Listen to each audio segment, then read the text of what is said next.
What a feeling. We be dancing on the ceiling. All right, AOA Podcast, Wednesday episode. Welcome in, everybody. We continue another day of Diddy trial recaps. This is day 3. We'll do a little bit of what happened yesterday, but Cassie Ventura basically testified for the big chunk of the last 2 days of court, and it's unbelievable. It's some of the most insane, incriminating testimony that I have ever heard in my entire lifetime. And some of the things that this poor young woman went through are downright shocking. So discretion advised on this episode. There's going to be some upsetting things that we're going to discuss. Speaking of upsetting things, Meghan Markle upsets me greater than anybody else I've ever met in my entire life. She made Kate Middleton cry. We do not like her. We will recap what that is all about. Plus, the Spice Girls hookup. Did you know that 2 of the Spice Girls hooked up? Did you know that? I didn't know that. And apparently this happened a while ago. But it's news in my world today, so it's news on this podcast. We are going to discuss the Spice Girls hooking up. That's a big deal. I don't care. I don't care if I'm 5 years late on that story. We are discussing that story on this episode. Plus the dancing Tesla robot, the Qatar gift. Wish it was a Qatar gift. Earthquake footage that you will not believe. And we got a bunch of other sort of topics and such. One which Robin alluded to right here. That new Superman trailer looks pretty good. Pretty good. That's a podcast.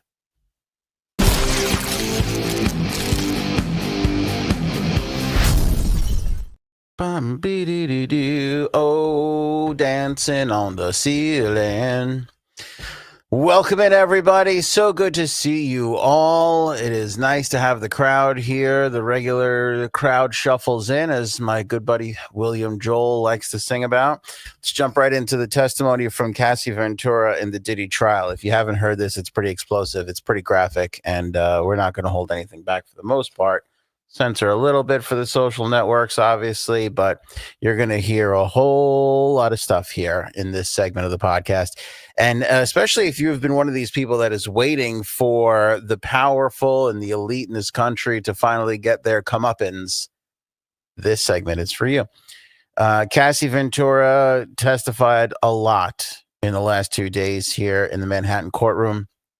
And I want to share with you, starting with the list of people in Diddy's circle who witnessed her abuse by him. Cassie told the jurors in the testimony from the testimony stand there that around in their 11-year relationship, several people in Diddy's circle saw her be abused. She admitted that security guards, his assistant, his driver, and even her music manager, James Cruz, were all people who witnessed the abuse of her by his hands.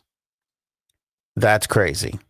Those people are going to have to answer to this. Cassie detailed the first time Diddy got violent with her. Back in 2007, they were on a car ride. Cassie said she shrugged her shoulders at Combs after she saw him flirting with someone else inside a restaurant, and he retaliated against her once they got in the car. When we got in the car, she said, he knocked me around. Cassie would have been around 21 at the time and had recently started becoming romantic with Diddy. They were inside an Escalade SUV, and Combs' security guard and driver were there for the vicious beating. He hit me on the side of the head. He knocked me on the floor. She said that she was shocked and didn't understand why Combs had gotten so angry. Cassie described another time when they were driving in an Escalade in Los Angeles, and she hit Combs for calling her a name, slut or bitch or something like that, she said on the stand. Combs' eyes went black, and he started stomping my face with his foot. The ride lasted 10 minutes, and Combs was attacking her as she tried to defend and cover herself. She told the jury, I had never experienced anything like that when I was really badly beaten. She said she bolted down the street, but Combs' security guard caught up to her. Once inside Combs' house, she looked at herself in the mirror. I didn't look like myself at all, she said on the testimony on the stand.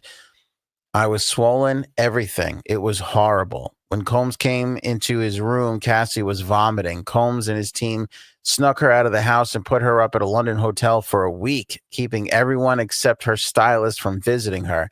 Cassie said she didn't want to stay at the hotel, but Combs told her she couldn't leave and told her to cover her face. You know, prior to hearing some of these stories from Cassie, the worst. I mean, there was that Chris Brown Rihanna thing, right? I think there were some photos from that were released after the fact. But Tina Turner, Ike and Tina Turner, that was always the worst to me. Like, you watch that movie, What's Love Got to Do with It? Is that what they called it? I know that was her song. I think they titled her biopic, What's Love Got to Do with It? That movie is hard to watch. Acting is spectacular. Acting's a 10. The acting and the storytelling is a 10. It's the story that's a little hard to consume. Going by everything that happened to Tina Turner. If you're not familiar with it, go watch the movie. I'm sure it's on some streaming service or something. She also has a book. Obviously, if you prefer that, go read the book. It's unbelievable. The abuse that woman took in her lifetime, Tina Turner, is unreal. This surpasses that. I mean, this is so hard to listen to. Could you imagine stomping on a woman's face so much so that you have to put her up in a hotel for a week and she has to hide? I mean, anybody who's been in love, we've all envisioned, we've all thought about, this, when our partner's annoying us, we've all thought the most horrific things, right? That's, that human nature. Acting on it, not great, right? And then acting on it and having friends and employees paying people to help you cover it up is beyond disturbing. It's beyond disturbing. Thank you, Christella, for yes, the movie is fantastic and disturbing. It's the truth. You watch it and you're like horrified. You're like, I never want to watch this again. And then you find yourself thinking, damn, everybody was really good in it. Everybody is good in that movie. Everybody. And it also, what's interesting about the Tina Turner film, it does show you how hard it is for not either there's the abuser and there's the abusee. That movie also shows you how hard it is to be in that orbit around them, because what you see a lot in Tina Turner's situation, friends, family, the background singers, the band, right? They all kind of knew after a while. I mean, you could hold your head in the sand for a little while, but then it's like that moment where they all kind of realize what's happening and they're not doing anything about it because they view Ike in this particular case as the anchor to their, the person helping them make a living. That's kind of her view too. She needs Ike. Ike's the one who puts her on at first. Ike's the one who plans the tours, does the band, all arranges the songs, all this stuff. So you kind of like feel like, oh, I'm tied to this person. And other people in that orbit who aren't getting abused feel like, well, I'm tied to, and they, it's like, I don't want to upset the apple cart, and you see the anguish that they go through. It's like they're watching their friend be abused, but at the same time, they can't bring themselves to say anything. One in the story, from what I remember from Ike and Tina Turner, there was one background singer, one friend of hers that couldn't watch this happen anymore and leaves, like tells her, like, you got to go, like it's time to go, and then she leaves. But that was it. Nobody else. I mean, that particular woman couldn't get him to stop, right? Getting a man like his size to stop, not an easy thing to do. And, it needed to take Tina to realize it sucks, but right, it's the abusee who has to pick up and go. It's the only way it stops. It only stops two ways. They get sick of it and leave, or they get killed, right? So that's kind of what happens. And you watch her life story, and I think it's that friend that kind of helps that trajectory out a little bit. But Cassie doesn't really have that in the early goings here of this relationship.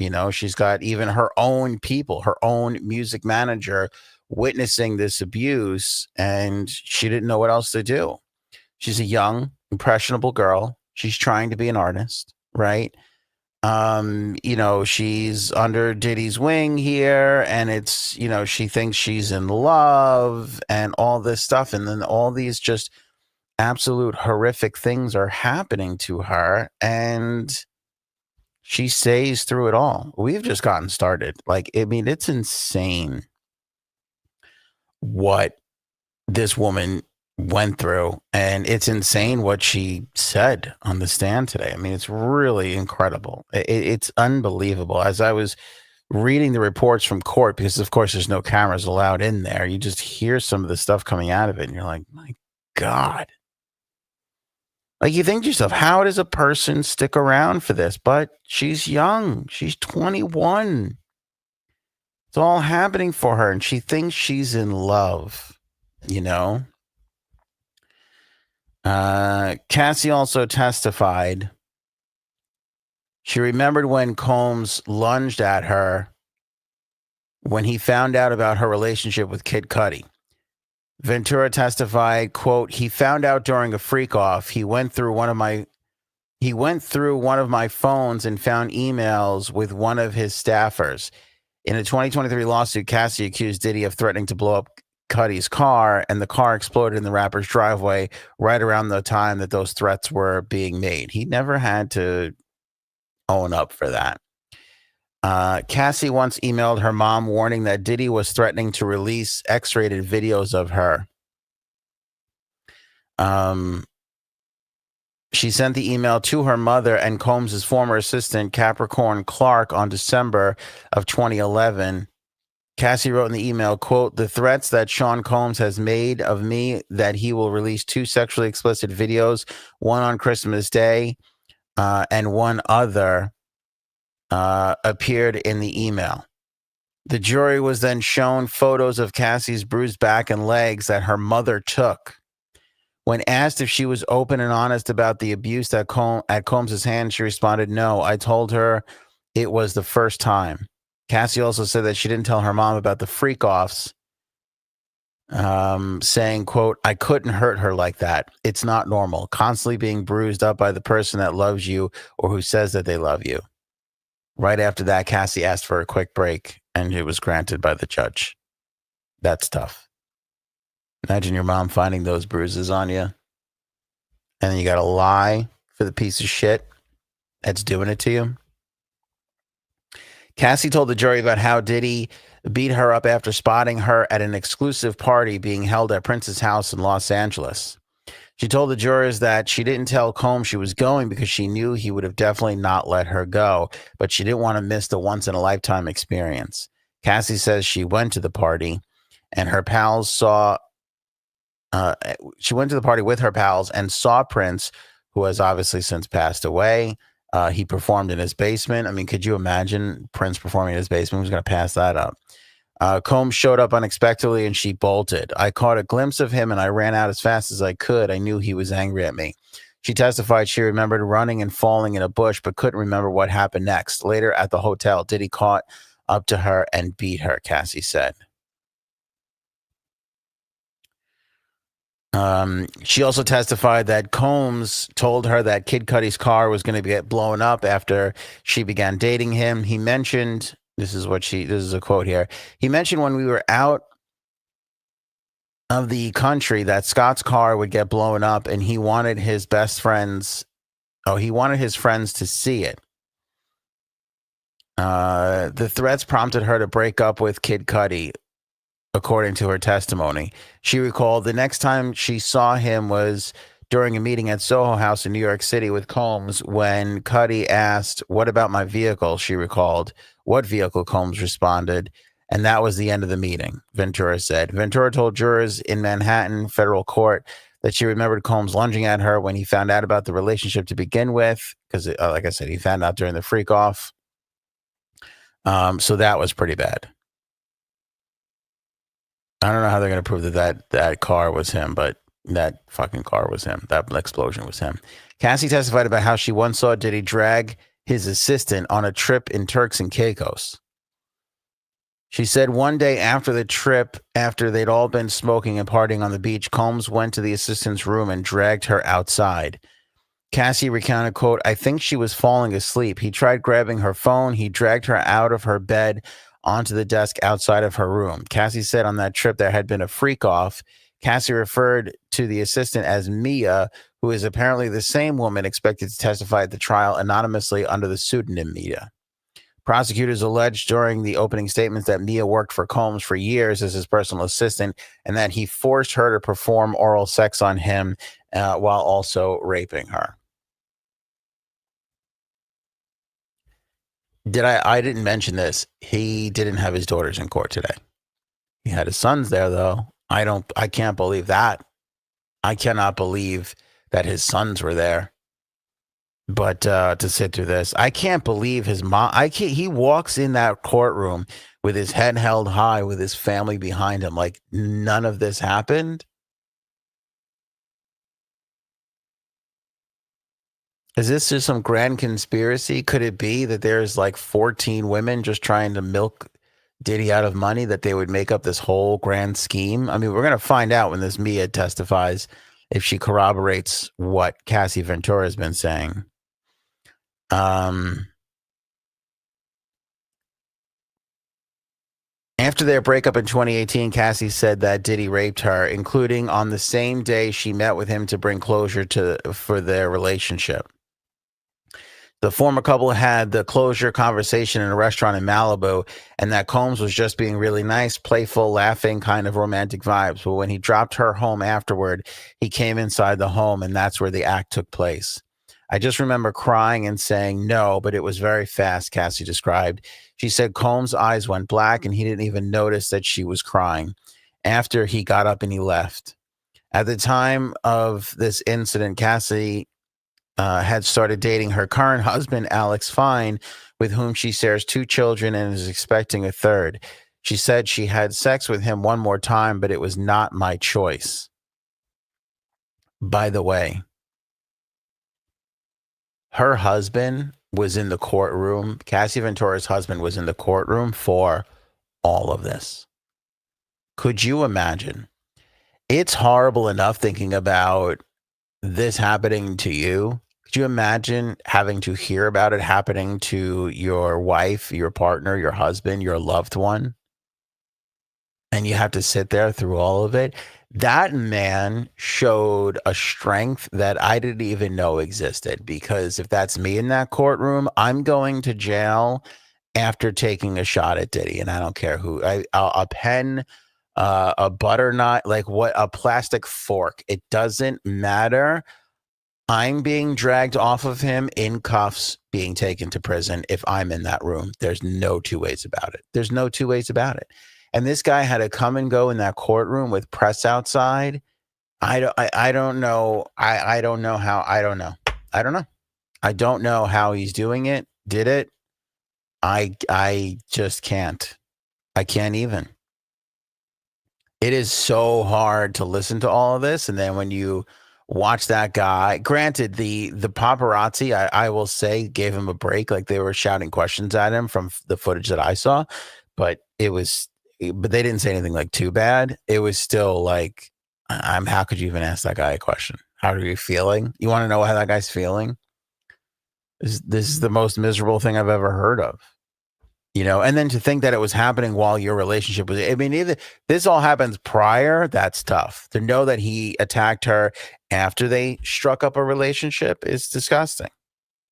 It's fucking awful. When describing what happened, Ventura spoke slowly and softly in court, her voice catching a couple of times. There were a couple of moments where she nearly choked up, but she kept taking pauses, collecting herself in deep breaths, and then continuing to testify. It came at the end of 2 grueling days with Ventura on the stand, who is expected to be cross-examined, by the way, tomorrow by the defense. What are they going to do with her? I couldn't do this. Could you imagine being a defense attorney and then trying to make her look bad? Trying to make her, what's their strategy here? Making her look like she's out for money, that she sued him for, civilly, that she signed an NDA, signed a lawsuit agreement, how do you dismantle a person like this? There's no amount of money. There's no amount of money. I don't know how these lawyers live with themselves. Is it just are they just keep telling themselves this guy's innocent, my client's innocent? It's my job to represent my client. I don't know how you convince yourself to do this. I can't. I can't imagine supporting somebody like this. I mean, you hear these things and you hear them from multiple people, and you've been hearing them from people for years. I mean, don't even go near 50 Cent. 50 Cent is no holds barred. Like he is going all he's like, I've been telling you guys this for years, and he has been, he has been. It was Cat Williams, right? On Shannon Sharp's show. That's like, hey, you got to tell Diddy no. You can't hang out with Diddy. You got to tell Diddy no. You can't go hanging out with Diddy. I mean, it's just, I don't know. I listen, I would do a lot of things for money. Believe me. I've done some things for money that I've not been happy with after the fact. I mean, I've worn some clothes that I've not been happy with after the fact. That's basically everything I've ever owned 5 years after I've worn it. But the point is, there's just no amount of money. I would rather sleep at night. I mean, there's just no way. I would just rather sleep at night. Continuing on, Cassie had hundreds of freak-offs with Diddy. Impossible to understand, she said in her testimony today in court. This was toward the end of the testimony. She said that there were hundreds of freak-offs. Asked how many approximately by prosecutors, Ventura said it's impossible to know, but hundreds. The prosecutor then asked if she'd taken part in a freak-off since breaking up with Combs in 2018, following about 10 years of dating, and she replied no.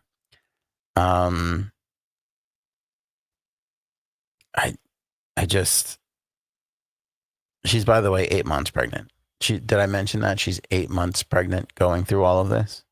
8 months pregnant. She revealed the previously unknown figure that she settled with Diddy for in her bombshell 2023 lawsuit that basically spurred all of this. During the testimony earlier this afternoon, she said she told jurors that they ultimately settled for $20 million. Prosecutor Emily Johnson asked Cassie just before finishing up her direct examination, who paid you $20 million? Sean and his companies, Cassie answered. Her civil case laid out similar claims to those that she has testified over these past couple of days in the trial. Cassie Ventura brought the lawsuit on November 16, 2023, and settled within a day. Ventura's disturbing allegations ultimately prompted feds to probe into Combs, leading to this trial. She filed that lawsuit. He settled a day later. He knew about it weeks leading up to it. We've done podcasts about it. Go to our YouTube channel and click on playlists. You'll see a whole playlist with all the Diddy information if you want to catch up on any of this. We discussed that very moment. Could you imagine he would still be getting away with this if she didn't file that lawsuit? There was something in their negotiate. This guy is a billionaire. Diddy could sneeze and misplace $20 million and never notice it. Never. Yet, whatever it was that they were negotiating prior to, he lost his patience and broke off those negotiations enough that the lawyers on her side were like, okay, then we'll file the lawsuit, which basically put him in the position that he's in today, which basically cost him the rest of his life. What kind of a psychopath do you have to be, A, to do all these things, and then B, not to be like, I can't lose, $20-30 million to keep her quiet. Forget scumbag and idiot and horrible person, piece of shit. I mean, if these things are true, if these allegations are proven true, which I think they will be, just my opinion, don't sue me. I mean, you're talking about Hitler, right? We're talking about Epstein not that far behind. And then we've got to start putting Diddy into that conversation. It's one thing to talk about serial killers and murderers, right? I always felt that people who do assault and rape are far worse. Far worse. You kill somebody, okay, that's bad. But to torture them while they're alive, I kind of feel like it's even worse. Fucking Mercury, because Mercury's putting Trump on that list. Some people feel that way. Some people definitely feel that way. He could have continued to get away with all of this if he just paid. He wouldn't have noticed $50 million being gone. He's paying a lot more than that right now, both with his freedom and financially. I mean, those defense lawyers, again, I said this the other day, the TMZ guy said that they're spending upwards of $100,000 or more per day on this defense team. This has been going on since the end of last year. What a fucking idiot. What an idiot. That lawsuit sat in the court for a day before he was like, holy shit, we better settle, and wrote her a $20 million check. What was the last ask just before that that was too much for him to just go, okay, fine? I mean, that's unbelievable to me. That is so unbelievable.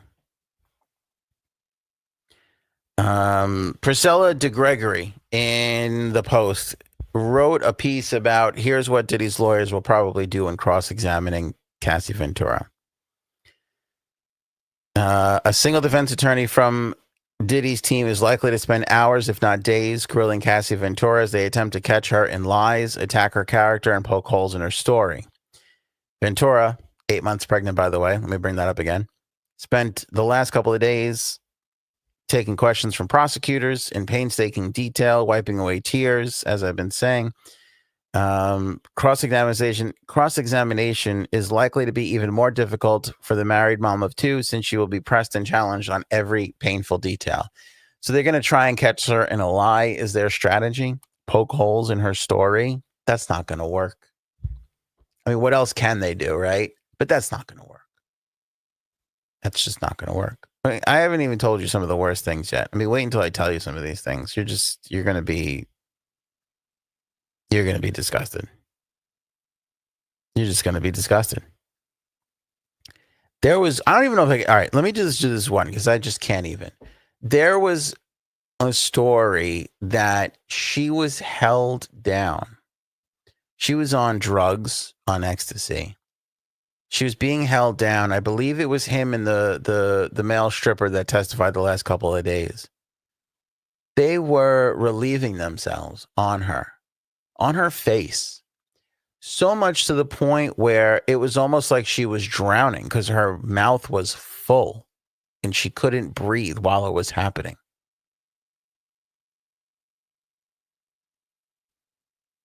Have you ever heard of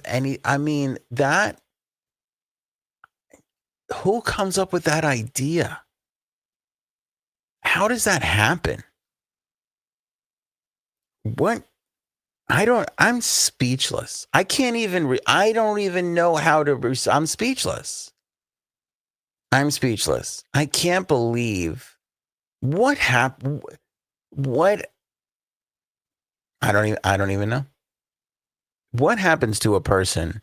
Is it some sort of childhood trauma that causes them to grow up and be this way? Is it just the intoxication of being wealthy beyond belief that you think nothing can touch me? Is this what he has to do to feel something? I don't even know.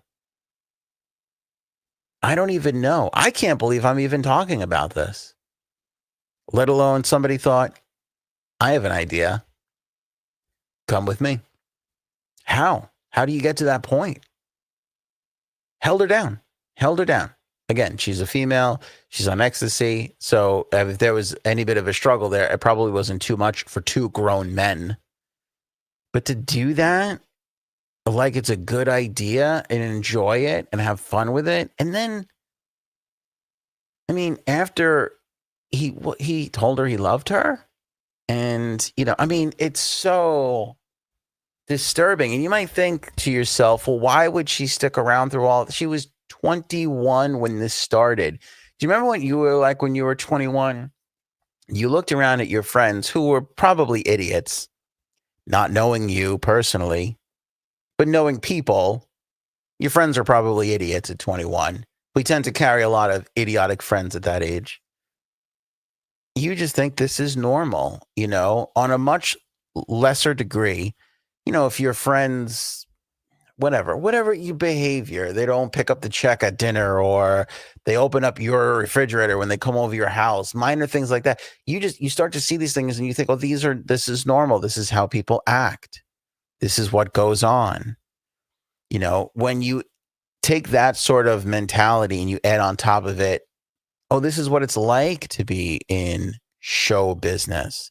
This is what must just go on.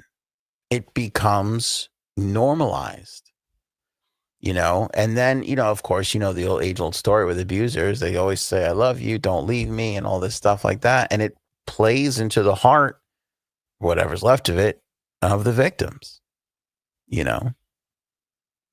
So, I mean, I just, I can't even. Other really bad sexual stuff too. Like he would, the male stripper, he would, he was paid to have sex with her, and then he would finish on her or whatever, and then she would go into another room with Diddy, and she would put his, what, on him,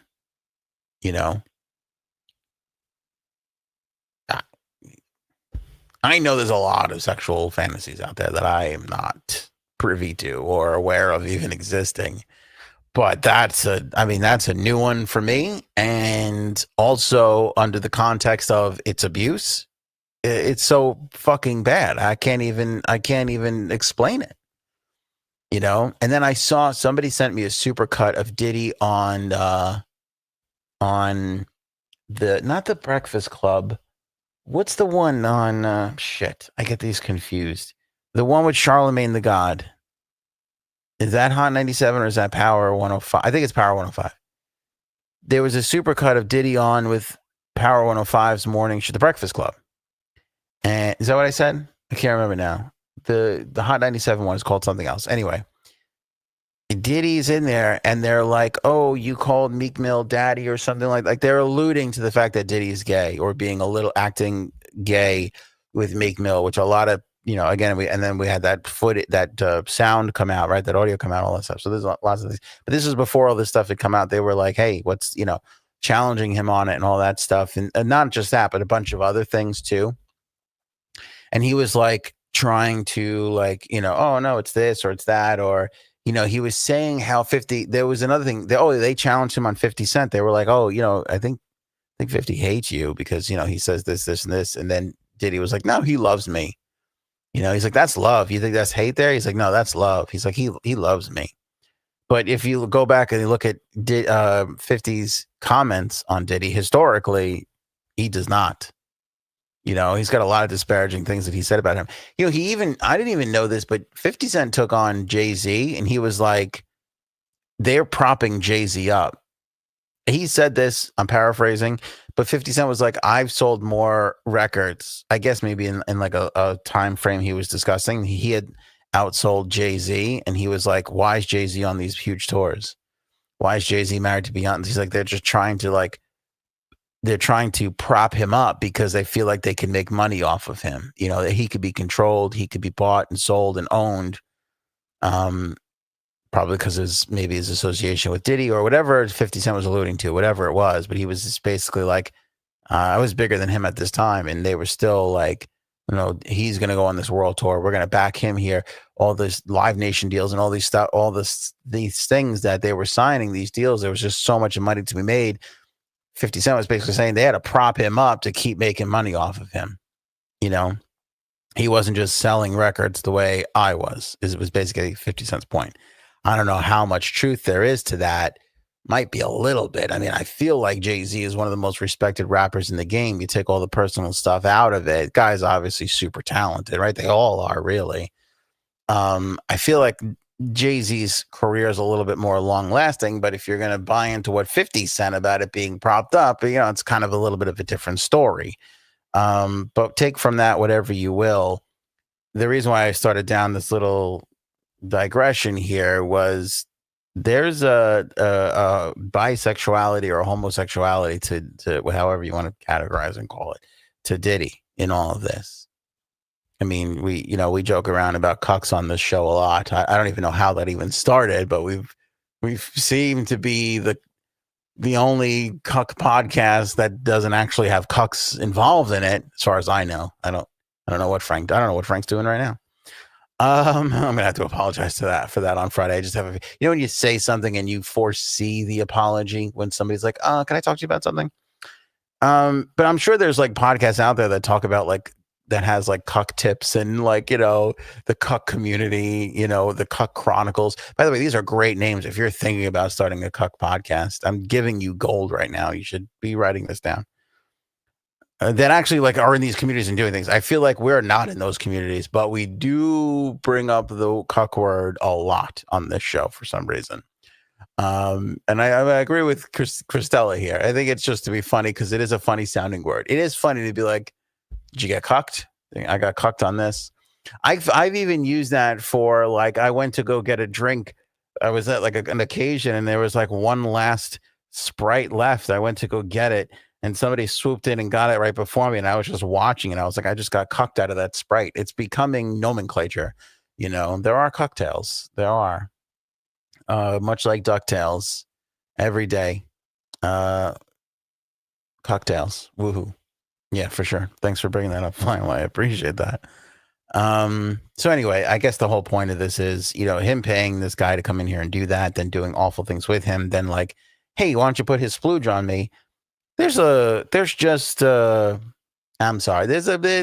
of bisexuality there, however you want to categorize it. Not that there's anything wrong with that until you bring in the power dynamic and the assault and all those other things. That's where all the bad stuff occurs. But there's definitely something to that. And what I'm getting at here is this, I said before, was there a childhood trauma to Diddy? Or was it this fact that he was gay and he just couldn't be himself? Is there a, thing in a person that maybe just breaks and causes him to act out the way he did with this poor young woman, for 10 plus years, kind of like take it out on her, where he just wants to be gay, but he's this big rapper and it's not accepted in the hip hop community. And, it's not accepted in most normal communities, lots of, you name the community and everybody still has a little bit of homophobia, but, lots of people say, especially in the African-American community, that's a thing. In the Caribbean community, that's a thing. Spanish, Italian, again, like I said, you name it. Is that like rejection or resentment or him having to just hold that all in for years? Does it just break one day and it manifests itself into this whole thing where he has to be called king and he's dragging assistants out of hotel rooms and he's living how he wants to live, no matter what anybody thinks, and they have to abide by it because he's got the money and the power and he's the boss? Is it I don't know. I would love to get a fucking therapist. I would love to get a therapist. I could end that sentence there. I would love to get a therapist on this show and try and explore this to find like root causes here, because outside of somebody dropped him as a baby or did something terrible to him when he was younger, that's like the only thing I could really think about, is that he's just been living in a world where his true sexuality could not exist with his public persona, and you snap, somebody just snaps and, goes off the rails, and then you start doing things and then nobody, calls you out on it, and you just keep going. There's more. I can't do it anymore. I think we got it. If there's any other big stories, we'll be discussing it. Obviously, like I said, Thursday, she goes in front of the defense team where they'll try and pick her apart. Again, I think that's a stupid. I'm not a lawyer. I know you got to do something here, but I feel like any jury's going to see through that. What are you gonna do? Catch her on a little oh, it was actually 6 o'clock and not 4 o'clock. There's a lot of holes in yours. Like, what are you gonna catch her on? She's 8 months pregnant. Her husband's in the courtroom. She detailed 10 years of abuse and just the most horrific behavior. What are you gonna do to squash that? There's video footage of it. By the way, there's footage of a freak off that they showed to the jury. Now, there's media allowed in the courtroom and obviously a crowd as well. They cleared the courtroom so that it was just the principals and the jury, and they showed them the freak off footage. What they saw, I don't know. Nobody will know because there was nobody in there to report on it.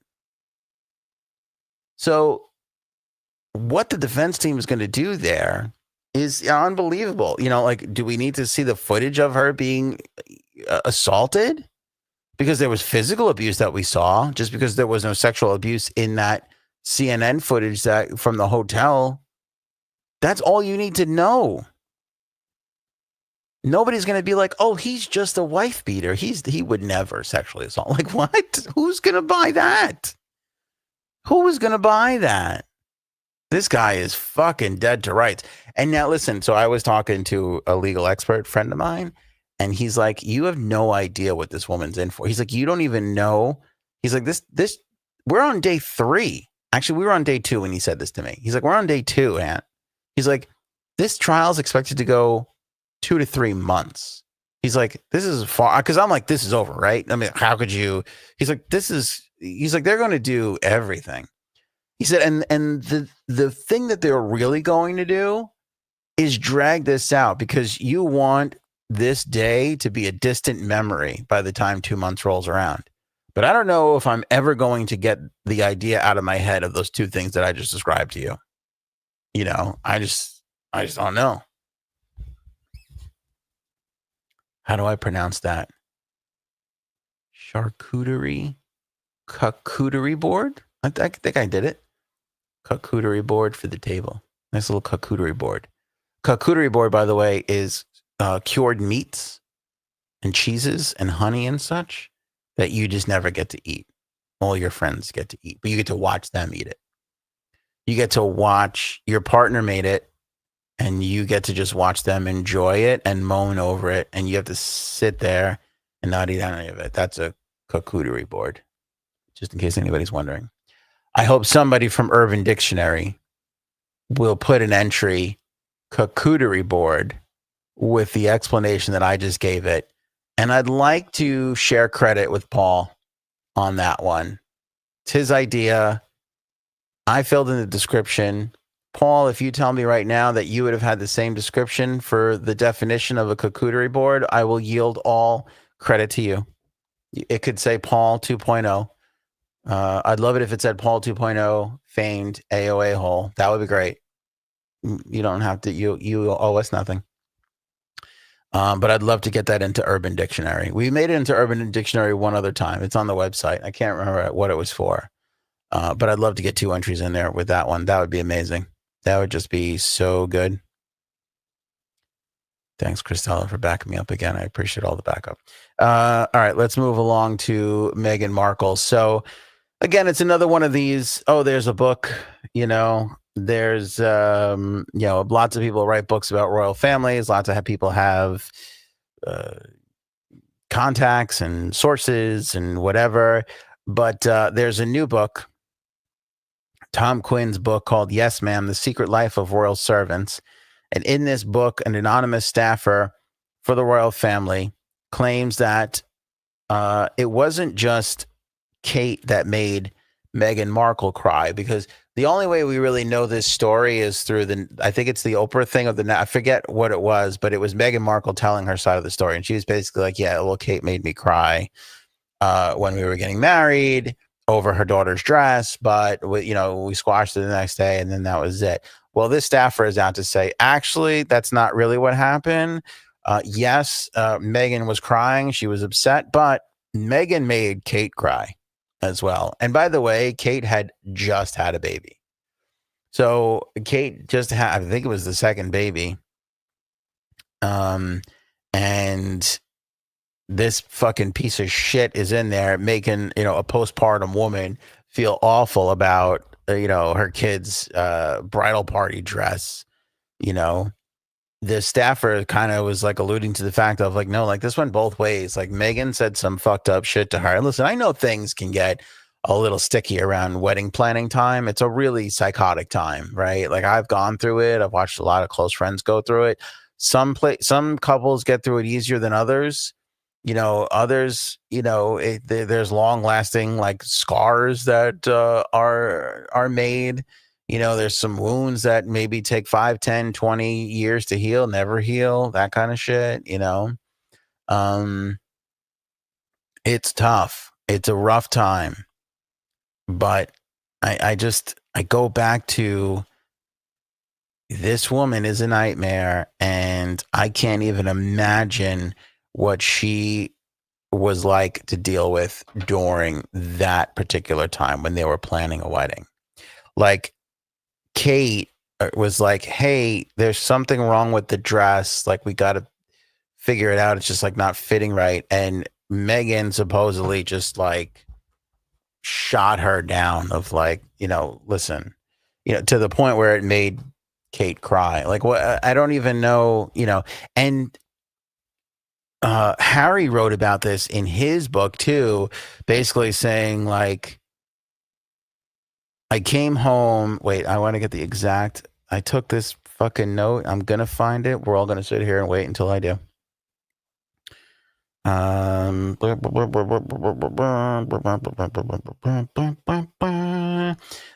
in the Harry memoir Spare, which came out in 2023, he wrote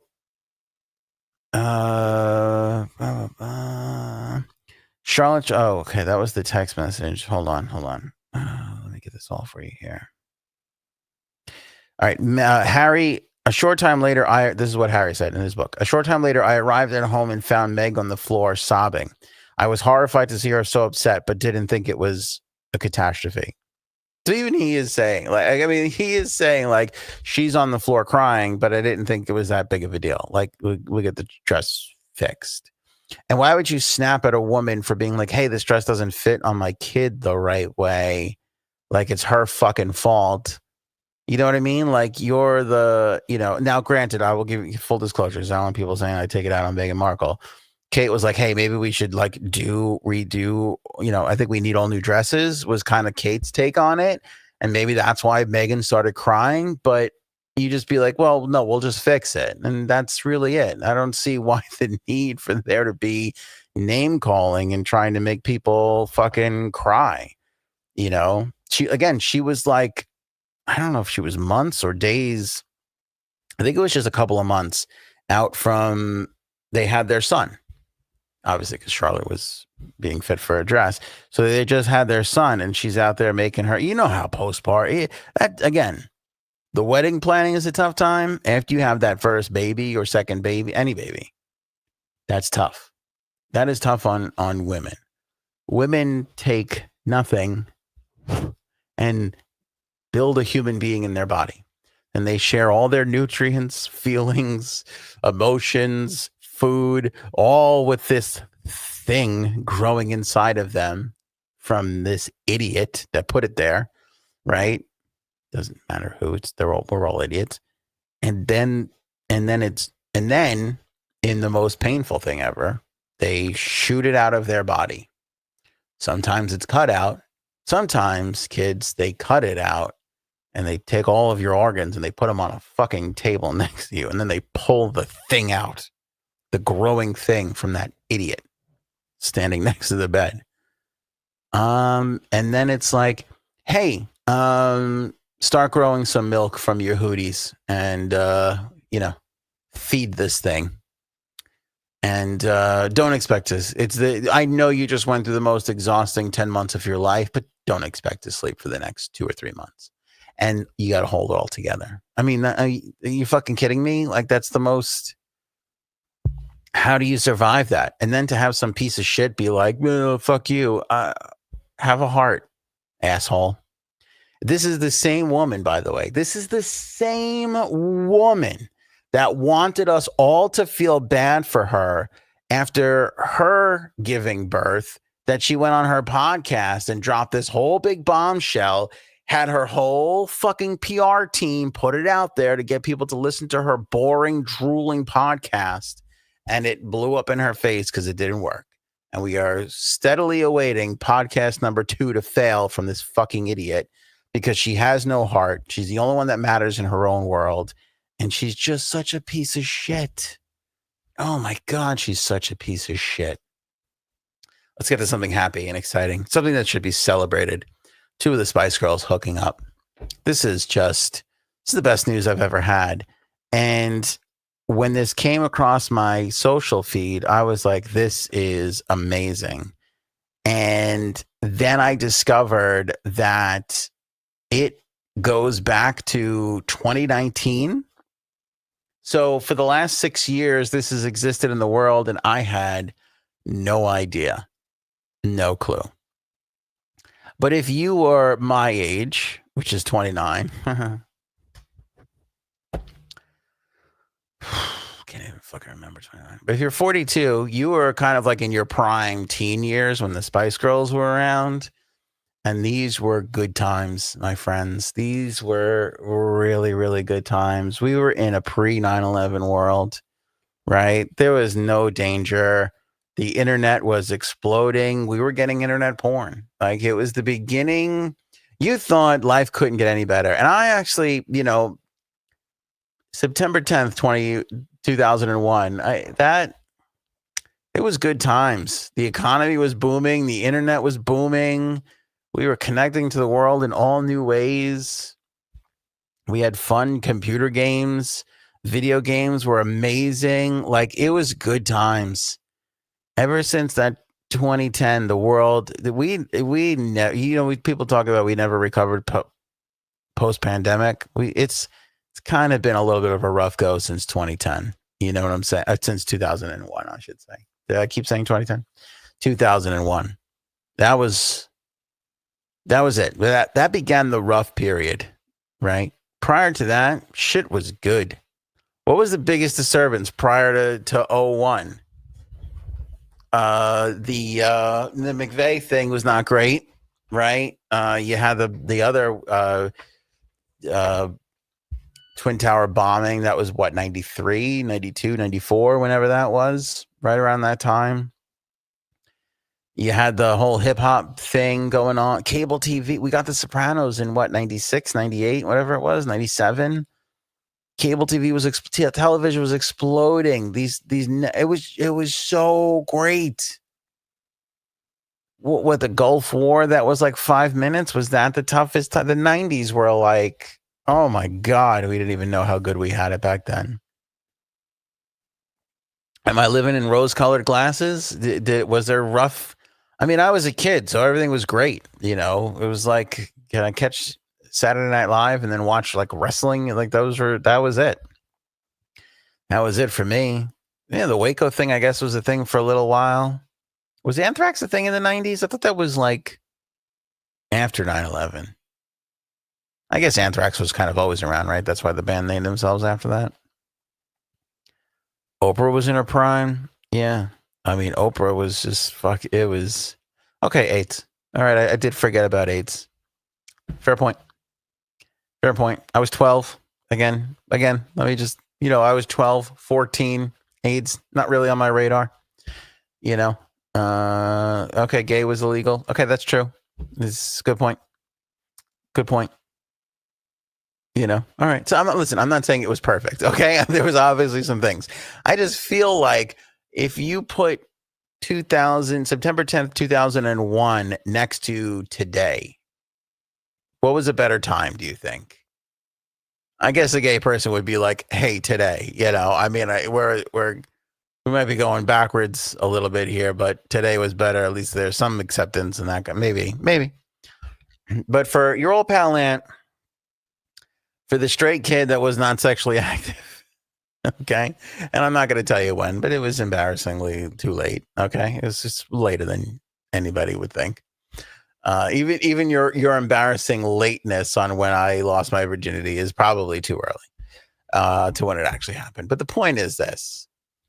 During that whole Spice Girls run, and listen, this was an interesting time in music. We had just lost grunge. Right? We just lost rock and roll, really. Nirvana's done. We're getting into this crazy boy band period with NSYNC and Backstreet Boys and 98. So you have NSYNC and Backstreet Boys, and then all of a sudden 98 Degrees comes out of nowhere. So now it's like, oh, now we're making bad photocopies of something that's already bad, you know? And then, okay, we got Britney and we got Christina, but then you had the Spice Girls. And this girl power thing was huge, right? They were like a little superhero group, like the Marvel Avengers of their day. Every little Spice Girl had her own little personality and superpower and all this jazz. Every girl wanted to be one of the Spice Girls. Every dude had their favorite Spice Girl that they wanted to bang. Lesbians in that category as well, right? It was a thing. It was one of those things like Elvis to the Beatles to the Spice Girls. You know, one group of people wanted to be them and another group of people just wanted to bang them, right? It was basically what it was. And we did. We went through the whole time. We're never having a cuck spice. We never had a cuck spice. If the Spice Girls were started today, there would be a cuck spice. There would definitely be a cuck spice. There would be cuck spice. What would we have today? We'd have cuck spice. We'd have gender fluid spice for sure. We'd have MAGA spice. We would have Bernie spice. And probably still Sporty Spice, I guess, right? I guess we would still have Sporty Spice. But then Sporty Spice would be arguing with gender fluid Spice on who gets to compete in what events. You know what I'm saying? So that would be, we would never be able to have the group. Is basically MAGA Spice would be fighting with Bernie Spice. The whole thing would be a nightmare. Then there would be AI Spice, who's all like, how did this voice get on the track? What happened? You know, AI Spice is in there taking over their Pro Tools, putting in its own lyrics and vocals. You know, then nobody can stop AI Spice. All of a sudden, everybody's getting locked out of the computer in the studio. It's a fucking nightmare. The whole thing would be, I'm exhausted even just thinking about 2025 Spice Girls if we started them now. But the point is this. Everybody had their own little thing. Like I said, we all had our favorite. Like I could still tell you the ranking. Like not only did I knew who my favorite Spice Girl was, I knew the fucking order that I would want to have relations with them in, as if I would ever have that opportunity. Like, I mean, I wrote it down, licked a pencil and wrote it down on a piece of paper, like manifesting it. Like, hey, if I ever had the choice, I would reject these Spice Girls and go for these Spice Girls first. That's how crazy it was. I liked the redheaded one. Was she Ginger Spice? Thank you, Flying Y. I think that was. She was the hottest. Ginger Spice was the hottest. Bar none. It's not even close. Then I put Mel B after her. Then I put the one the uptight one.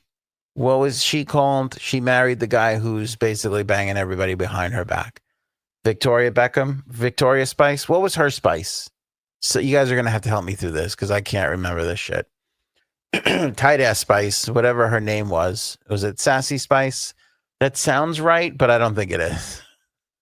I'm going to go with Sassy Spice until it's not. Posh Spice? I think it was Posh. Thank you. Okay. This is Posh. Got a little discrepancy on the spelling here, but it was Posh. I'm going to put Posh Spice third, and I'm going to put Sporty Spice fourth, and Baby Spice fifth. Baby Spice, you know me, I'm not one for the blondes. Sorry, ladies. I don't mean to break hearts out there. I know. It's tough knowing that you'll never have a chance with me. I get it. But I never, she was cute as a button. Don't get me wrong. Totally hot. I mean, it just wasn't my thing.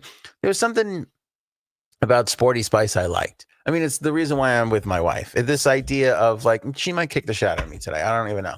I don't want to say anything to upset her because she can take me. Something about that energy that I like. You know, I'm an Italian kid, strong female presence. You put it all together. You figure it out. You psychoanalyze me on your own time. I've given up on it all. But yeah, I put Sport, and I think Sporty Spice was cuter, even though everybody dogged her and said she was ugly. I thought she was cuter than Baby Spice. I know that's sacrilege for a lot of people, but that was my order. It was the Ginger Spice and Scary Spice, whatever that was scary. What was scary about her? Her hair? Like she had that crazy big hair? That wasn't scary. That was amazing. Posh Spice, Sporty Spice, and Baby Spice. So that's my order. If you would have told me back then, hey, two of these chicks are hooking up with each other, I mean, 12-year-old Aunt, well, I wouldn't have even had to do anything. I probably would have ruined my pants. Like the idea that the Spice Girls actually, I mean, do you know how much a 14-year-old boy thought of that in their head at that time and never knew that it was actually happening? This is a revelation. Like, no, I mean, finding, like, when your world shifts, like, when you were a kid and you're like, oh, you find out about Santa Claus. That's shifting, right? That's like the world isn't what I thought it was. I feel like this is even more than that. I feel like this is even more than that. Oh shit, QR code Spice is good. QR code Spice. We would have a QR code Spice. Scan the QR code Spice. If you want to hear our next single. Yeah, 100%. That's a great idea. QR code Spice would be one of the Spice Girls. And that's the other thing too, Bird, to dovetail onto your point. It wouldn't just be 5. We'd have 14 spices, right? Or at least 11, according to KFC. We just have an endless amount of Spice Girls because that's the world we live in today. You have to be accepting. We can't have QR code Spice Girl just sitting outside there. You know what I mean? You can't have AI Spice and not QR code Spice. That's not a world that we want to live in. We're all about inclusion. You could make an argument in 2025 for Tariff Spice. Yeah, absolutely. Only Tariff Spice would come in for like a song, and then everybody would realize, nope, we got to pull back on Tariff Spice, and then Tariff Spice would be gone. But there would forever be looming the threat that Tariff Spice will come back. If things don't settle themselves in the new Spice Girls, we're going to bring Tariff Spice back. For sure. For sure. Trade War Spice, whatever, however you want to say it. It doesn't really matter. Not watch out, Baby Spice. Here comes Baby Oil Spice. That would be another one. Post Diddy trial, we might have to make room for Baby Oil Spice. For sure. Yeah. The 2025 Spice Girls, it's getting intense. I mean, it's just getting intense. There's just a lot. There's a lot to it. There's just a lot to it. Anyway, Piers Morgan, supposedly, back in 2019, unbeknownst to me, that this lived in the world for years. This is like every war, like back in the day, like even the Civil War, right? The wars end, but it would take months and years sometimes to travel the land. This is kind of like what happened to me. This happened, and then I didn't hear about it for 6 years. It's devastating. But here we are, Piers Morgan, who gets a little bit of a pass from me now. Could be a dick sometimes. Could be good sometimes. This is in a time that he was really good. Was speaking with Mel B in some interview setting. Sporty Spice is in the crowd, by the way. They'll cut to her. And he asked her flat out, hey, did you sleep with redheaded Spice? There were rumors that you and Jerry were, more than just good friends. You'd had a little dabble. Anything you want to share with the group? Oh, she had great boobs. So you did? Well, not really. Well, you clearly did, right? Yes? Come on, your Why book's... can't you answer for me? I don't know anything. Oh, whatever, Ernie. I don't. This is all new to me. Come on, your book's called Brutally Honest. You Yeah. said you were coming here. By the way, do you see Sporty Spice? She's pretty. I mean, she's not a dog. Everybody used to dog her so much back in the day. I never understood that. Sporty Spice is pretty. She's cute. I think she's a lot cuter than Baby Spice. I bet you a majority of people had Sporty Spice in that last place spot. Not your old pal Aunt.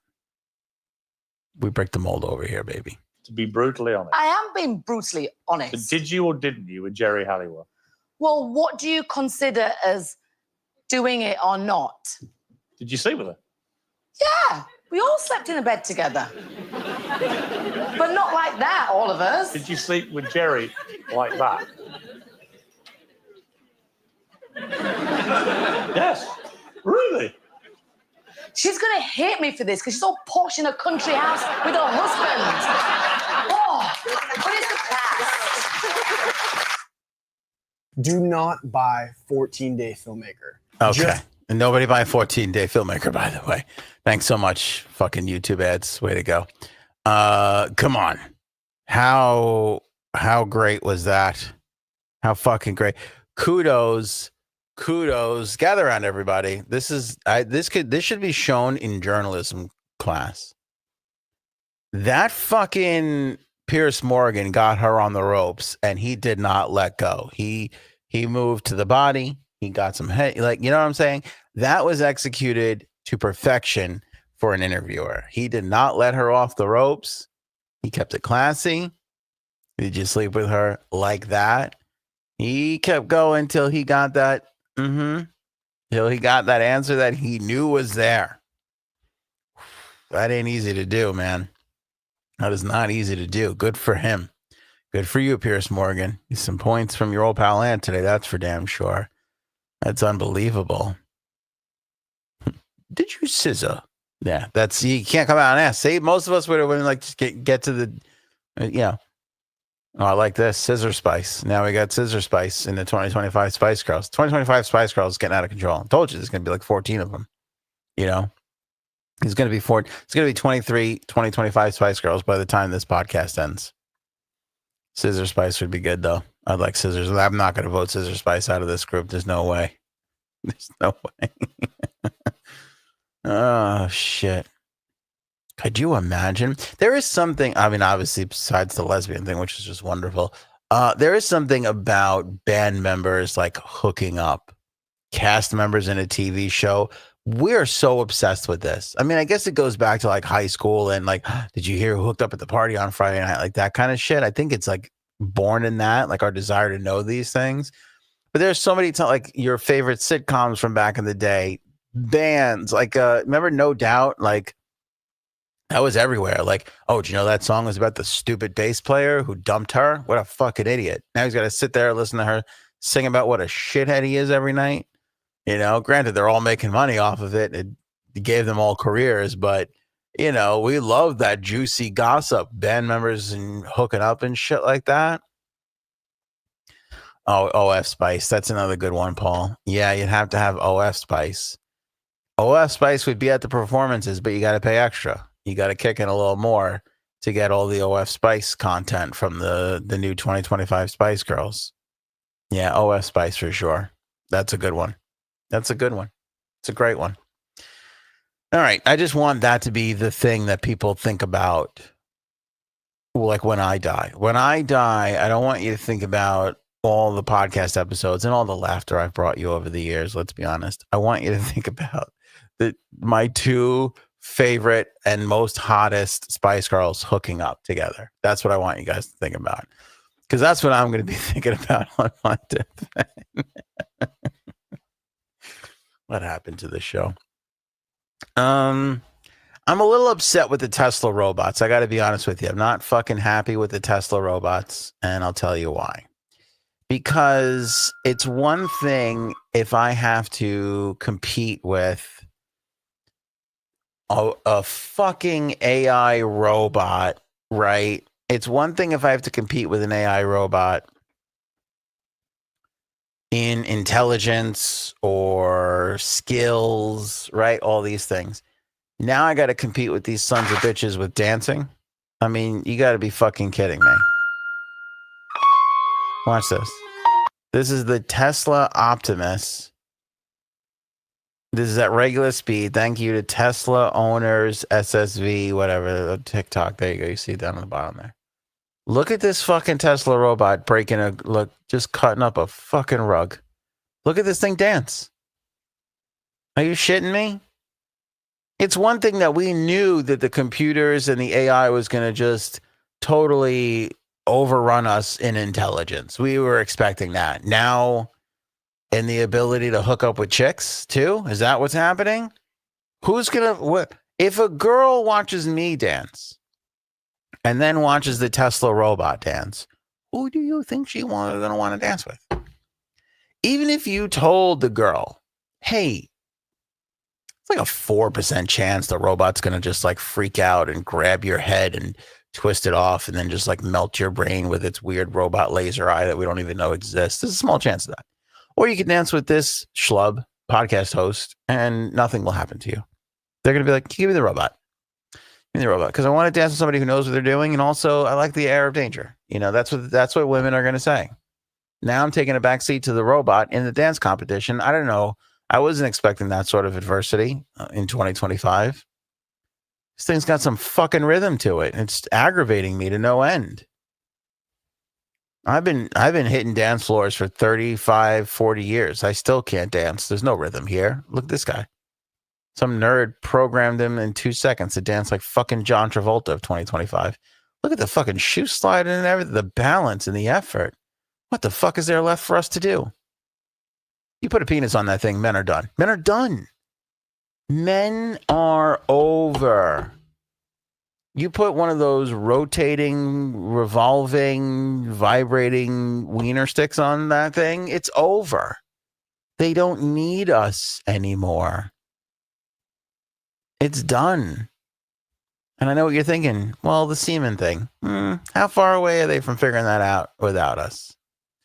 How far away are we from? There is going to be a matrix thing. It's going to be men. Women are going to figure it out, and they're just going to harvest men for their semen so they can keep society going.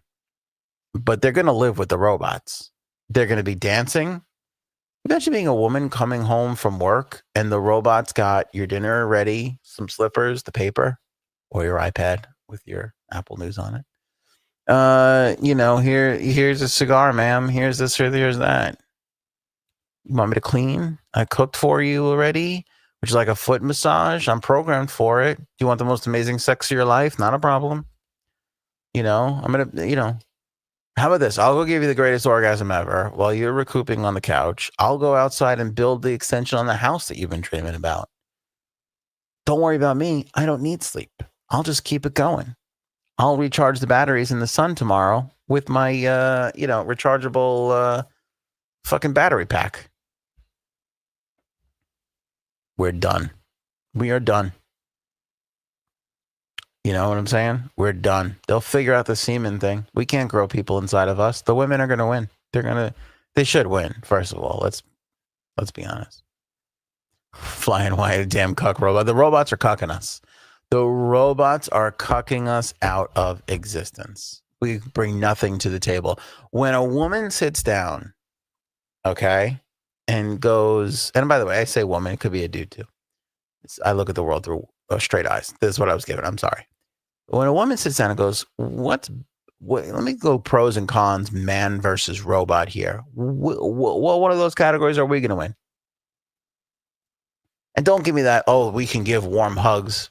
I'm sure the robots can heat. I'm sure those things heat up a little bit. They get in there with the warm embrace. It's nice and cozy. I'm sure it's the same. We've got nothing. We've got semen, and how much longer do we have it for? You know what I'm saying? How much longer? Let's see here. They want to use the robots to hunt people down. My robot can kick your robot's ass. Doesn't make sense. They make movies about it. Obviously written, but the Pentagon, our movies are so militarized right now. I think I kind of know what you're throwing down there, Jenny. Well, I don't even know. Forget the military robots. I don't even know. Like, once we have robots, again, like I said, are we going to have regular plumbers? Are we going to have contractors? You know what I mean? Because again, we're in a capitalist society. So you got to think that all of these companies, plumbers, contractors, marketing, everything, radio, podcasting, everything. There's going to be, think about a plumber. Okay. Let's say I have 7 plumbers, right? I pay 7 plumbers. I could go out and buy robots, and then, okay, I'll have maintenance and I'll have this and that, but I don't have to pay wages. I won't have to pay. I mean, maybe you'll pay a mortgage on the robot, right? but you won't have to pay health insurance. The robots aren't getting married. There's not going to be dependents. There's not going to be, I'm sure there's going to be insurance on a robot, but it's not going to be like, a person getting hurt on the job kind of insurance. There's not going to be unemployment insurance. There's not going to be, the robot's not going to go off in the truck and fucking take a 4-hour lunch break where you can't find the robot. You know what I mean? And the other part of this is the robot's not going to be like, hey, you need this when you don't need the road. They're going to hopefully be programmed not to screw people. Carpenters, building houses, architects, city planners, like where does it end? I feel like there's going to be a company in each area that figures out how to make the robots work in their particular industry, and they're going to be the first ones to win the arms race for robots, and they're going to put regular people out of business.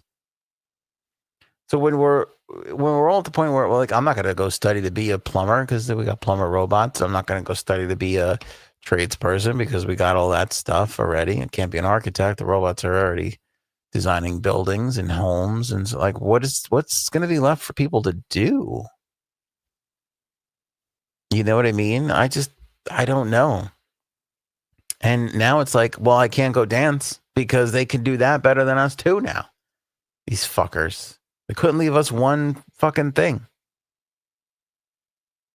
You think about sports too. We love athletes because they are the elite, right? Major League Baseball, football, soccer, all these things. Men, women, the Olympics. Doesn't matter.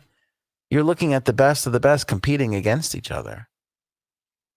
Would it be interesting to watch robots play football? Would it be interesting to see how a robot throws a pitch and how another robot can hit it? Aren't these going to be the best athletes? Couldn't we program them to be? Are you going to want to watch people, or are you going to want to watch robots go at it? I don't even know.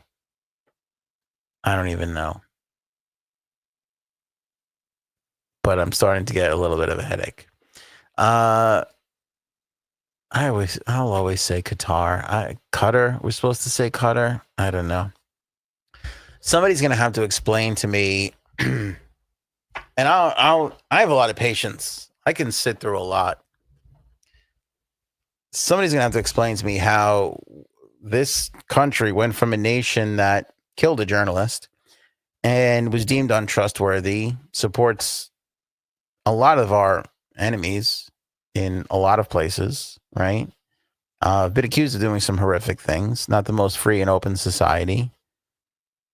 How we went from, didn't they lose? Wasn't it a struggle for them to get the World Cup, or did they lose the World Cup or something? Remember, there was all that. I think they wound up getting it, but there was all that stuff of like, oh, this place isn't even safe enough that we can host soccer, where they jump up and down and chant in stadiums so much so that it registers on the Richter scale, where they've had large fires break out in the middle of games.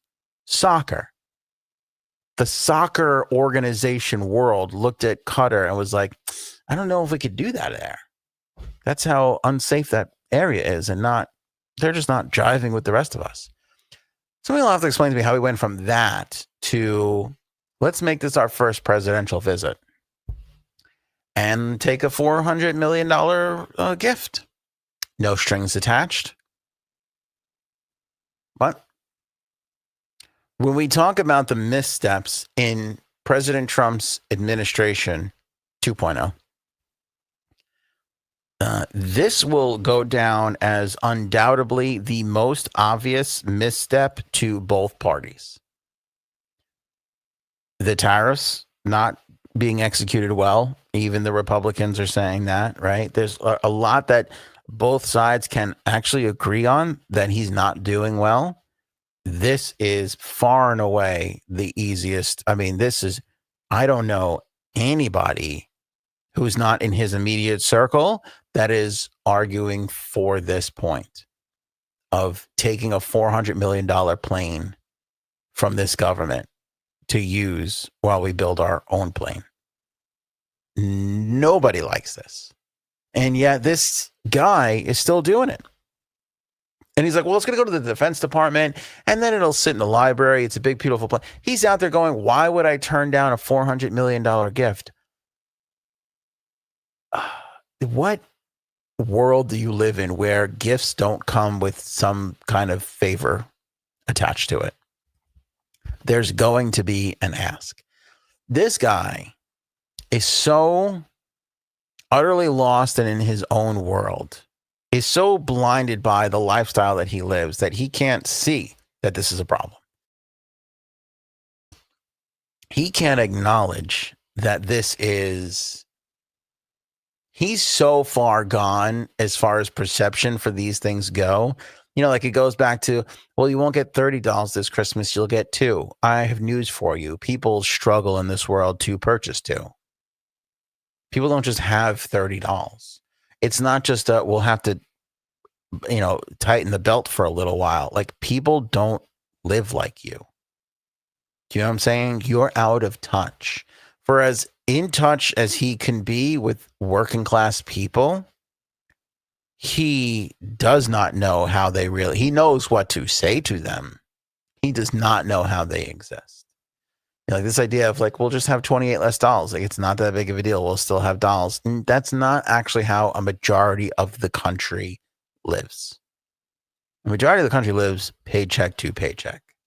A majority of the country can't have that car breakdown, right? They can't have an extra $30 tacked on to their grocery bill every week and survive. You know, they can't sit there and explain to their kids why there's only 3 presents under the Christmas tree and not 7 or 10. You know, little Johnny and Susie aren't going to understand. We've got to, you know, get the World Trade organized.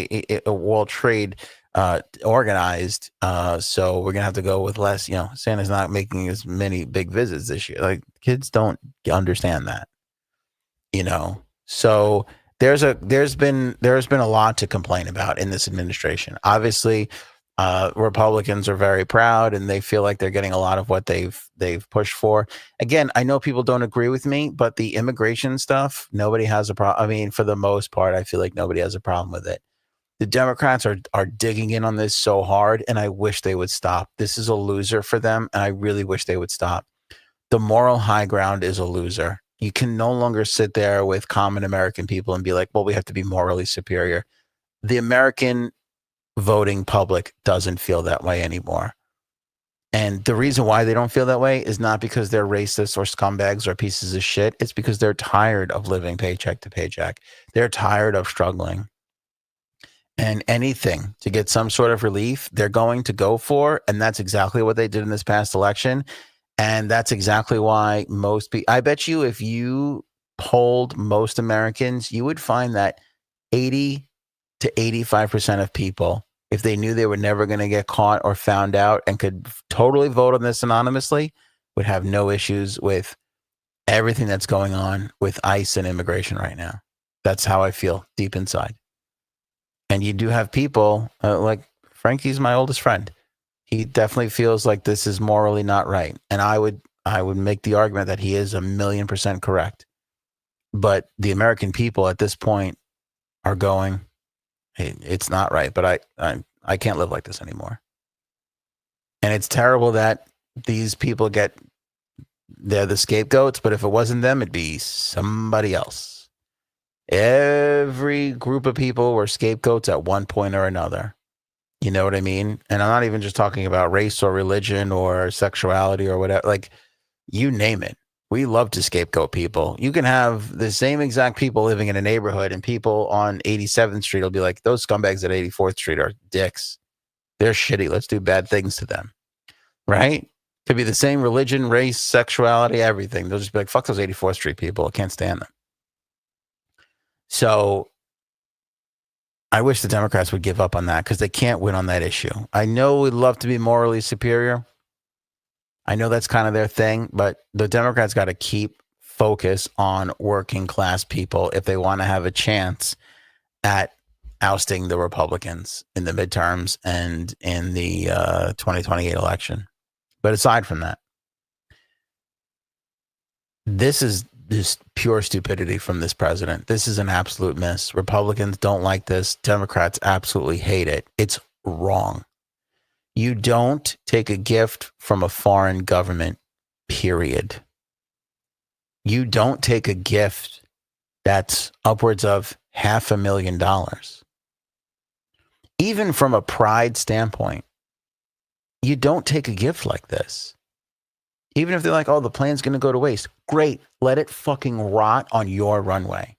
We are not taking that in and painting an American flag on it. No fucking way. No fucking way.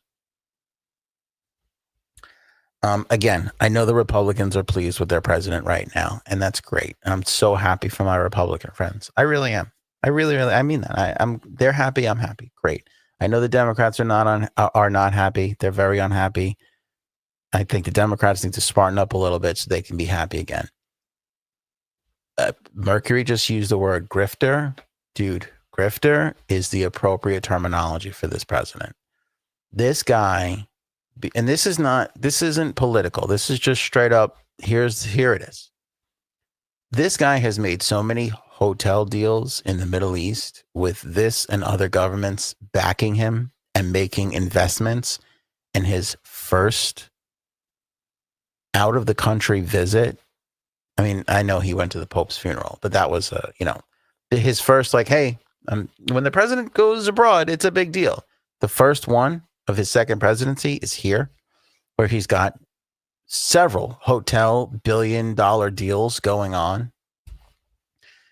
We talk about tanking the stock market and then it coming back.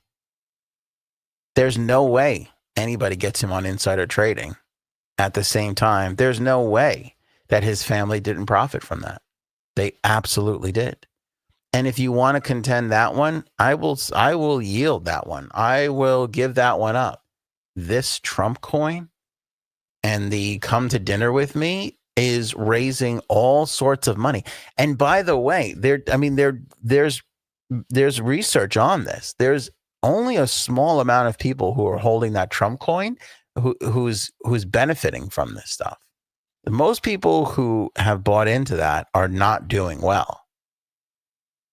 So this guy has found a way to line him and his family's pockets, which, let's be honest, most politicians do. But he has done it under the guise of, I'm here for you and they're not. Actually, you're just as bad, if not worse, than Nancy Pelosi and all the other ones. Because at least Nancy Pelosi goes, hey, this is the stock I bought. She has to. She has to legally say that. And then we can go back and be like, oh, isn't that funny? Right after that hearing where you talked about or approved, whatever for this business, okay. But you can make an argument that a lot of that stuff is out there. People report on congressional hearings and shit like that all the time. So people could make those moves too. And people do follow her investments, even though they could be up to 30 days behind, and they still make money. That's bad. And I'm not saying that's the only thing Nancy Pelosi does, because she does other things too. I'm certain of it. They all do.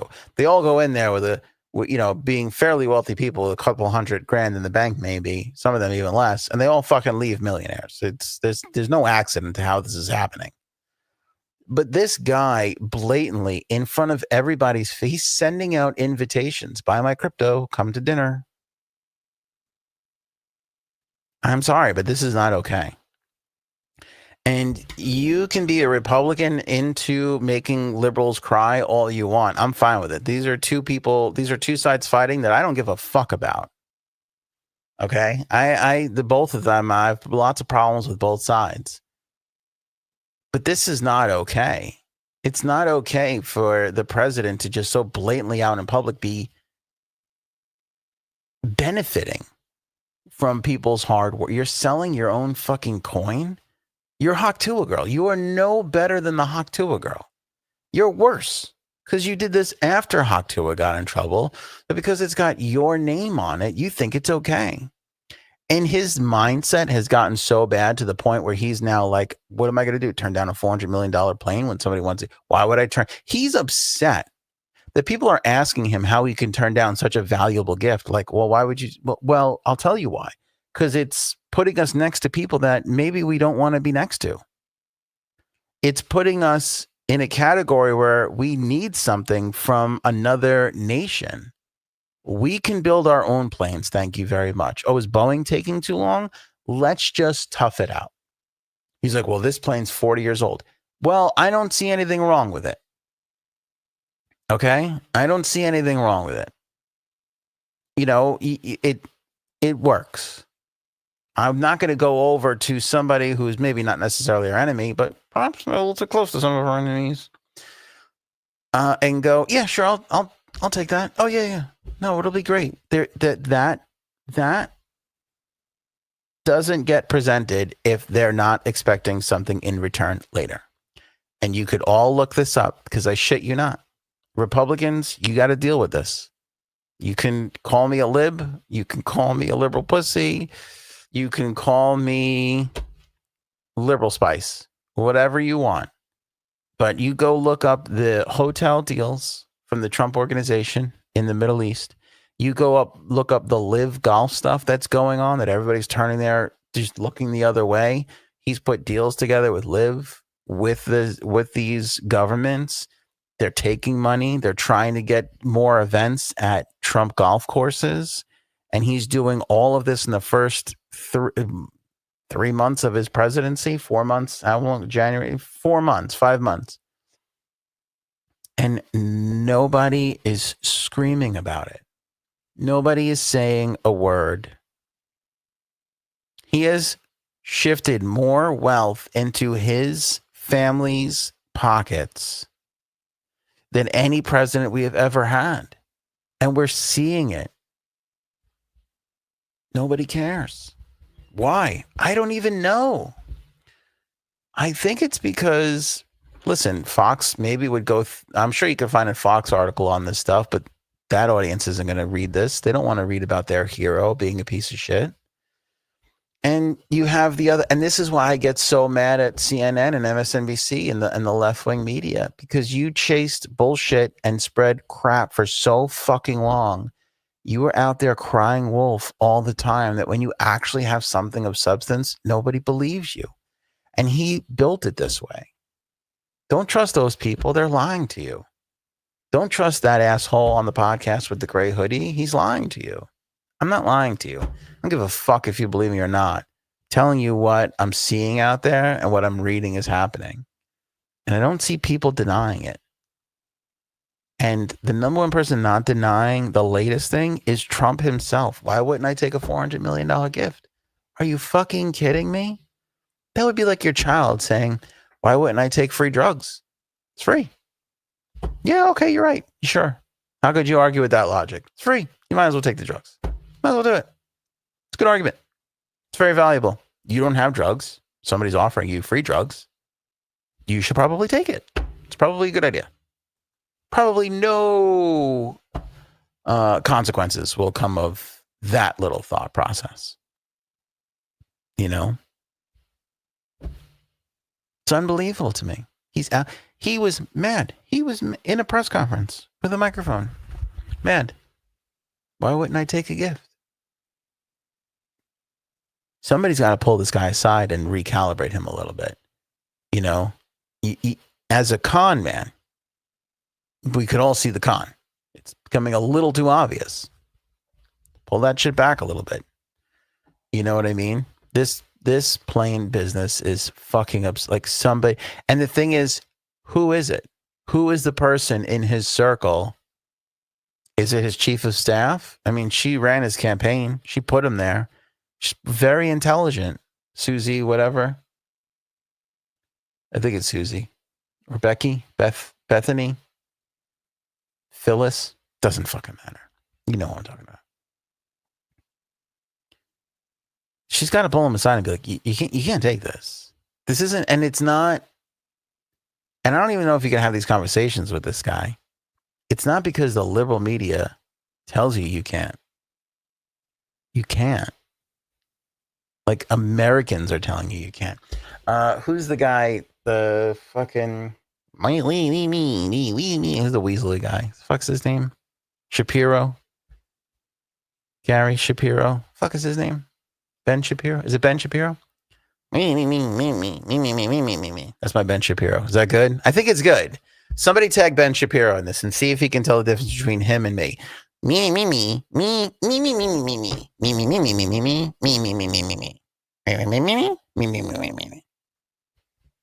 Scene.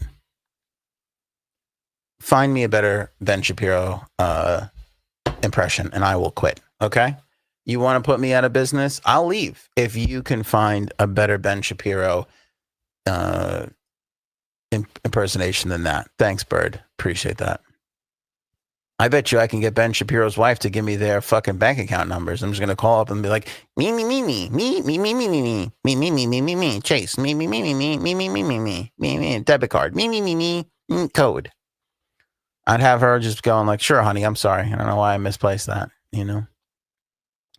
Anyway, even Ben Shapiro was like, what happened to America First?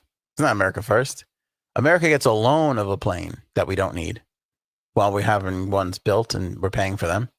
And then they go to the Trump Presidential Library afterwards where it'll just sit there on the tarmac. And then what's he going to say then? Well, I decided that actually I'm going to fly the plane around until I die and then we'll put it in the fucking thing. You know, that's what he's going to do. He needs a fucking He is so upset. They landed on that fucking runway with, he had a purple tie that matched the purple carpet. I don't know how they figured all that shit out, but he was so happy to be there. And the one spot, the one thing that I give him credit for in this whole trip, which I would have never advised he do, is he was like, hey, maybe you guys can help me with that fucking Iranian government. Okay. Using one of these countries to smooth it over with another one that we really don't want things to get out of control with. Not a dumb move. I don't hate it. Pretty smart. You didn't need to go there, though, to do that. You didn't have to go there and do it. You know, you just didn't have to do that. It does not look good for us. It doesn't look good for us. Like, we need another country's help. We need one of their planes. You can, like, just that mentality of like, they've got better planes. Look at, and he said this on Air Force One. Look at all the good planes out there. This is 40 years old. Nobody. Hello, McFly. Nobody fucking Wrong. Nobody knows it's 40 years old, asshole. Gets a new fucking paint job every 3 weeks. It looks brand spanking new to everybody. Now you're telling our enemies like, oh yeah, we envy other people. You fucking asshole. That shit drives me crazy. So fucking stupid. And on top of being really, really fucking stupid, it's the continuing of the stupidity. It's, I know this is a bad idea, but I'm going to keep doing it anyway because I can't fucking help myself. Drives me up a fucking wall. Absolutely up a wall. All right, take a look at this earthquake footage. Holy shit. That earthquake that they had a little while ago, I forget where it was. It wasn't in New York. I know that. Pretty sure I would have remembered it better. But this is, all right, hold on here. The Daily Mail's got the footage. Oops, I just liked it instead of pausing it. It's surveillance footage. It doesn't say where they got it from. It's somebody's like, you know, security camera footage, right? I wish I had like a bigger version of this. But you see everything is shaking and then watch just outside of the fence. Did you see the entire earth just absolutely shift? I mean, shift. Look at this fence area over here on the top video and over here past the fence. Right where this property line is, the whole earth, the entire plate just shifts. You hear about these things. You see the aftermath of it. I don't know if I've ever actually seen this occur in person. It almost looks like a movie prop, a movie set, the way that outside, look at the bottom, just outside that fence, just whoa. That's unbelievable. Now it's on the top. Look at that. I mean, like you're moving, putting in an extra leaf on the table. Like it's like it just moves. You just see those two plates shift in person. Holy cow. Is that not unbelievable or what? I thought you guys would like that. That fucking weirded me out. I watched that about 10 times. Thanks to the Daily Mail for putting that on their TikTok. Go follow them over there at Daily Mail at tiktok.offans.spicegirls2025.com. It's amazing. The whole thing is just great. I think it was the one on the other side of the world. Is fucking not New York. Do you remember where it was? It wasn't that long ago. It was fairly deadly. It was the one that just happened. It was really, really bad. Oh, by the way, they think Rachel Ray is all fucked up. I have so many more topics, but I gotta go. It's been a good one. But I want to show you this. Does this worry you about Rachel Ray? Here, this is also a Daily Mailer. Hold on, let me put this down back on. Let me click on this here. You got to hear this. When I lived in New York as a very young woman, I was very, very poor, and I didn't want to bother my mother. I didn't want her to feel scared for me. So I would never ask for money. And I didn't have any. Eventually, I did a show called $40 a Day, and that was my budget for a whole week. So that was Rachel Ray, and people are like, here, see, left her fans concerned about her health after sharing that. She's 56 years old. She's like, this was, I guess that was Mother's Day. She was kind of like slurring her words a little bit. She did look, right? Let's watch it again. She did get a little slurry there. When I lived in New York. Slurry Spice. About time I got one. Wait, let me check the chat. Let me see if you guys got to that before I did. Because you got all the other brilliant ones on this episode. I haven't gotten one fucking through. Looks like, yep. I beat everybody to Slurry Spice. That one's mine. Myanmar. Thank you, Paul. That's where the earthquake was. Yes. It was a bad one. All right, let's see. Do you think, I think she's I think she maybe had a couple too many wines, maybe a little grappa or something. As a very young woman, I was very, very poor, and I didn't want to bother my mother. I didn't want her to feel scared for me. So I would never ask for money. And I didn't have any. Eventually, I did a show called $40 a Day, and that was my budget for a whole week. See, the Daily Mail didn't get this part of it, and I'm going to break some news here for you. This is breaking news, everybody. I am here to break the story that Rachel Ray is indeed transitioning. Rachel Ray is transitioning. You heard it here first. She is transitioning into Roseanne Barr. When I lived in New York as a very young woman. Right before our very eyes. Very, very poor, and I didn't want to bother my mother. I didn't want her to feel scared for me. So I would never ask for money. And I didn't have any. Eventually, I did a show called $40 a Day, and that was my budget for a whole week. Tell me that what? I didn't have any. Tell me that's not vintage Roseanne. I would never ask for money. And I didn't have any. Eventually, I did a show called $40 a Day, and that was my budget for a whole week. If she would have said, isn't that right, Dan? We would all just thought, oh, shit, there it is. She's Roseanne. It's fucking happening right before our very eyes. You know? I didn't have any. Isn't that right, Dan? Maybe me. She's going from Roseanne to Ben Shapiro. I don't know if you got it. It happens quickly on this show, guys. You got to stay with me. You got to keep up with it. All right.